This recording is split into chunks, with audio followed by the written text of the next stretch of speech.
ఇర్మియా గ్రంథము 27వ అధ్యాయము. యూదారాజైన యోషియా కుమారుడగు యెహోయాకీము ఏలనారంభించినప్పుడు యెహోవా యొద్ద నుండి వాక్కు ఇర్మియాకు ప్రత్యక్షమై ఈలాగు సెలవిచ్చెను. యెహోవా నాకు ఈ ఆజ్ఞ ఇచ్చుచున్నాడు.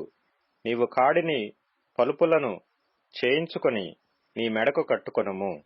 వాటిని యెరూషలేమునకు యూదారాజైన సిద్కియా యొద్దకు వచ్చిన దూతల చేత ఎదోము రాజు నొద్దకును, మోయాబు రాజు నొద్దకును, అమ్మోనీయుల రాజు నొద్దకును, తూరు రాజు నొద్దకును, సీదోను రాజు నొద్దకును పంపుము. మరియు ఆ దూతలు తమ యజమానులకు తెలియజేయవలనని ఈ ఆజ్ఞ వారితో చెప్పుము. మీరు మీ యజమానులకు తెలియజేయవలనని సైన్యములకధిపతి అయిన ఇశ్రాయేలు దేవుడు సెలవిచ్చినదేమనగా, అధిక బలము చేతను చాచిన బాహువు చేతను భూమిని, భూమి మీదనున్న నరులను, జంతువులను నేనే సృజించి ఎవరికిచ్చుట న్యాయమని నాకు తోచునో వారికే ఇచ్చుచున్నాను. ఇప్పుడైతే దేశములన్నిటినీ నా దాసుడగు బబులోను రాజైన నెబుకద్రెజరు వశము చేయుచున్నాను. అతని సేవించుటకై భూజంతువులను కూడా అతని వశము చేయుచున్నాను. అతని స్వదేశమునకు కాలము వచ్చు వరకు సమస్త జనులు అతనికిని, అతని కుమారునికిని, అతని కుమారుని కుమారునికిని దాసులై యుందురు. ఆ కాలము రాగా బహుజనముల మహారాజులు అతని చేత దాస్యము చేయించుకొందురు. ఏ జనము, ఏ రాజ్యము బబులోను రాజైన నెబుకద్రెజరునకు దాస్యము చేయనొల్లక బబులోను రాజు యొక్క కాడిని తన మెడ మీద పెట్టుకొనదో దానిని నేను అతని చేత బొత్తిగా నాశనము చేయించు వరకు ఆ జనమును ఖడ్గము చేతను, క్షామము చేతను, తెగులు చేతను శిక్షించెదను. ఇదే యెహోవా వాక్కు.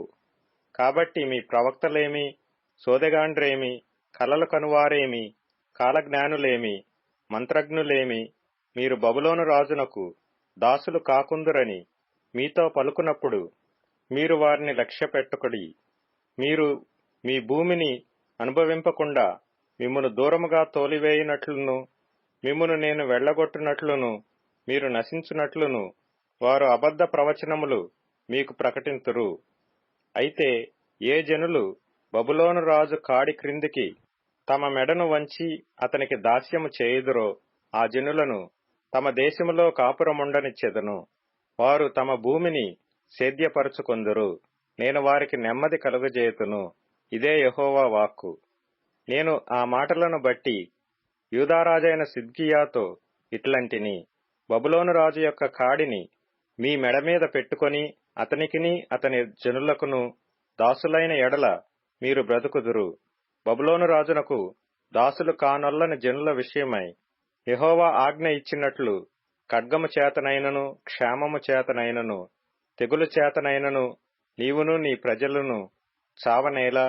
కావున మీరు బబులోను రాజునకు దాసులు కాకుందురని మీతో చెప్పు ప్రవక్తలు అబద్ధమే ప్రకటించుచున్నారు. నేను వారిని పంపలేదు. వారి మాటలను అంగీకరింపవద్దు. ఇదే యెహోవా వాక్కు.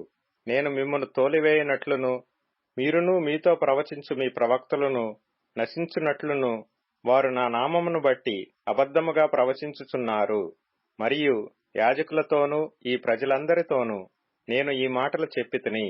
యెహోవా సెలవిచ్చినదేమనగా, యెహోవా మందిరపు ఉపకరణములు ఇప్పుడే శీఘ్రముగా బబులోను నుండి మరలా తేబడునని ప్రవచింపు మీ ప్రవక్తలు మీతో అబద్ధములు చెప్పుచున్నారు. వారి మాటలకు చెవి యొగ్గకుడి, వారి మాట వినకుడి. బబులోను రాజునకు దాసులైన ఎడల మీరు బ్రతుకుదురు. ఈ పట్టణము పాడైపోనేలా వారు ప్రవక్తలైన ఎడల యెహోవా వాక్కు వారికి తోడై ఉండిన ఎడల యెహోవా మందిరములోను, యూదారాజు మందిరములోను, యెరూషలేములోను శేషించియుండు ఉపకరణములు బబులోనునకు కొనిపోబడకుండునట్లు వారు సైన్యములకధిపతియగు యెహోవాను బతిమాలుకొనుట మేలు. బబులోను రాజైన నెబుకద్రెజరు యెరూషలేములో నుండి యెహోయాకీము కుమారుడైన యెకొన్యాను యూదా యెరూషలేముల ప్రధానులనందరినీ బబులోనునకు చెరగా తీసుకొని పోయినప్పుడు అతడు విడిచిపెట్టిన స్తంభములను గూర్చియు, సముద్రమును గూర్చియు, గడమంచెలను గూర్చియు, ఈ పట్టణములో మిగిలిన ఉపకరణములను గూర్చియు సైన్యములకు అధిపతియగు యెహోవా ఈలాగు సెలవిచ్చుచున్నాడు, యెహోవా మందిరములోను యూదారాజు నగరులోను యెరూషలేములో శేషించిన ఉపకరణములను గూర్చి ఇశ్రాయేలు దేవుడును సైన్యములకు అధిపతియునైన యెహోవా ఈలాగుననే సెలవిచ్చుచున్నాడు, అవి బబులోనునకు తేబడును.